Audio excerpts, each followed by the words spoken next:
انہوں نے خط لکھا بندو لال صاحب کو. یہ بندو لال تو بے ایمان آدمی ہے. خط لکھا کہ آپ نوٹس کریں کہ یہ شہباز شریف اینڈ کمپنی والے جو ہیں پوری کی پوری یہ ٹولہ جو ہے ٹبر جو ہے یہ انفلوئنس کرتے ہیں تفتیشی افسران کو جب بھی ان کے خلاف کوئی تفتیش ہوتی ہے. یعنی حکومت ڈائریکٹلی انٹرفیئر کر رہی ہے. اور وہی عمران خان صاحب کہتے ہیں کہ جس نے ان کی منی لانڈرنگ کی یعنی منی لانڈرنگ ثابت کی پکڑا تھا ڈاکٹر رضوان, ان کو انہوں نے زہر دے کے ہارٹ اٹیک کرا دیا, وہ بیچارے مر گئے. اور اس سے پہلے اس کو دھمکیاں دے رہا تھا حمزہ شہباز. تو اب یہ سو موٹو لینے سے ہم سب امید کر رہے ہیں, 5 رکنی بینچ ہے جو کل سنے گی اس کو, ہم سب امید کر رہے ہیں کہ اللہ کرے یہ جو 5 رکنی بینچ ہے یہ اس کو توجہ سے سنیں کہ کس طرح ڈاکٹر رضوان کو مارا گیا ہارٹ اٹیک سے, اور تو اور ان کے جو بعد میں ان کے مرنے کے بعد جو شخص تفتیش کر رہا تھا اس کو بھی ہارٹ اٹیک ہو گیا.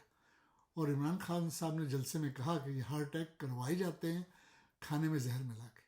اور دونوں بڈھے نہیں تھے, دونوں کو کوئی پہلے سے کوئی کنڈیشن نہیں تھی, یعنی وہ بیمار نہیں تھے, اس طرح ہارٹ اٹیک ہو گیا. اور ڈاکٹر رضوان کی تو ڈیتھ ہو گئی صرف اس لیے کہ دونوں باپ بیٹے کنوکٹ ہونے والے تھے. اچھا, دوسری جانب کیا ہوا ہے کہ ڈرتے ڈرتے سہمے سہمے بندو لال صاحب نے آخر ججمنٹ دے ہی دیا.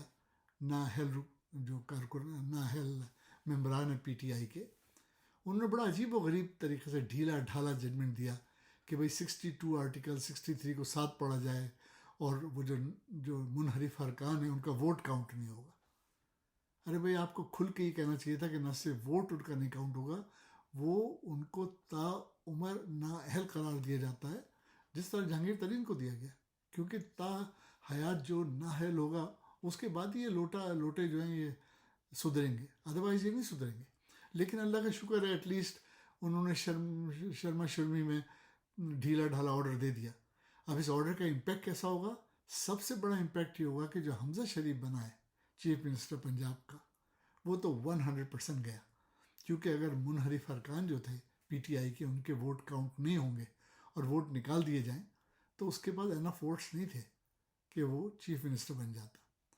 اب اس صورت میں یہ ہوگا کہ وہ اس کی حکومت تو ختم ہو جائے گی. اس کے بعد یہ کہ یا تو اس کا ووٹ آف نو کانفیڈنس لایا جائے یا یہ کہ کوئی نئی پروپوزل آئے. تو پروپوزل یہ آ رہی ہے کہ گورنر راج ہو سکتا ہے پنجاب میں راج, لیکن حمزہ شریف کی تو رائٹ اوے چھٹی ہونی چاہیے, اور وہ ڈٹا ہوا ہے, وہ نہیں جا رہا کیونکہ باپ پرائم منسٹر ہے اور کرائم منسٹر ہے. اب یہ 2 بڑے ججمنٹ اگر آ جاتے ہیں سپریم کورٹ سے, کہ ایک تو آ گیا منحرف ارکان کے لیے, اب اگر سپریم کورٹ یہ بھی کہہ دیتا ہے کہ انویسٹیگیشن کو پریشر ڈال کے انفلوئنس کیا گیا گورنمنٹ کی طرف سے, پرٹیکولرلی یہ جو منی لانڈرنگ کا کیس ہے, تو پھر تو شہباز شریف بھی گئے پرائم منسٹر. ویسے بھی اگر یہ نہ بھی ہوتا تو اتنا زیادہ پریشر بلٹ اپ ہو گیا عمران خان صاحب کا کہ لازماً نئے الیکشن ہوں گے. دیر از نو 2 ways اباؤٹ اٹ. اب اس میں زرداری صاحب خوش نہیں ہیں, اس لیے کہ ان کو پتہ ہے کہ اس وقت الیکشن ہوں گے تو پیپلز پارٹی کی تو سیٹیں لوز ہوں گی. مریم اشارہ دے رہی ہیں فور الیکشن کا, لیکن نون لیگ کا بھی نقصان ہوگا کیونکہ نون لیگ کے آنے کے بعد کوئی تبدیلی نہیں آئی. یعنی عوام سمجھ رہے تھے کہ دیکھیں عوام جو ہے نا پاکستان کے عمران خان صاحب کو پسند کرتے ہیں, ان کے جلسوں سے ثابت ہے. صرف یہ چیز ان کو پسند نہیں آ رہی تھی عوام کو کہ مہنگائی ہو گئی, اور وہ چاہتے تھے کہ عمران خان صاحب کی جگہ کوئی بھی آ جائے. آ گیا, کیا کر لیا, کوئی کمی نہیں ہوئی, مہنگائی ویسے ہی, اور تو اور معیشت کا بھی ستیہ ناش ہو گیا. تو الیکشن تو اب دیر نو 2 ways اباؤٹ اٹ, وہ تو ہونے ہیں, گورنمنٹ بھی تبدیل ہونی ہے. اور میرا اندازہ یہ کہ گورنمنٹ بہت جلد تبدیل ہو جائے گی. میرا اندازہ یہ کہ 2 ہفتے میں یہ گورنمنٹ چلی جائے گی اور کیئر ٹیکر گورنمنٹ آئے گی. اور وہ حفیظ شیخ صاحب جو ہیں وہ آلریڈی آ گئے ہیں پاکستان, موسٹ لائکلی وہ ہمارے نگراں وزیر اعظم بنیں گے. الیکشن کا یہ کہ وہ چیف الیکشن کمشنر کم وقت کہہ چکا ہے کہ اکتوبر سے پہلے الیکشن نہیں ہو سکتے, تو موسٹ لائکلی نئے الیکشن اکتوبر تک ہوں گے. لیکن پچھلے 2-3 دنوں میں اچھی خبریں آ رہی ہیں. یعنی عمران خان صاحب کی جو محنت ہے اور جو آزادی کی تحریک ہے وہ زور پکڑ گئی, اور اگر وہ کنٹینیو کرتے ہیں اور اسلام آباد آ جاتے ہیں تو پھر اللہ ہی اللہ, پھر تو دم دم مست قلندر ہوگا. پھر ہر وہ بات ممکن ہو جائے گی جو عمران خان صاحب چاہ رہے ہیں. تو good luck to him and good luck to all Pakistani. اگلے ویڈیو تک کے لیے فی امان اللہ.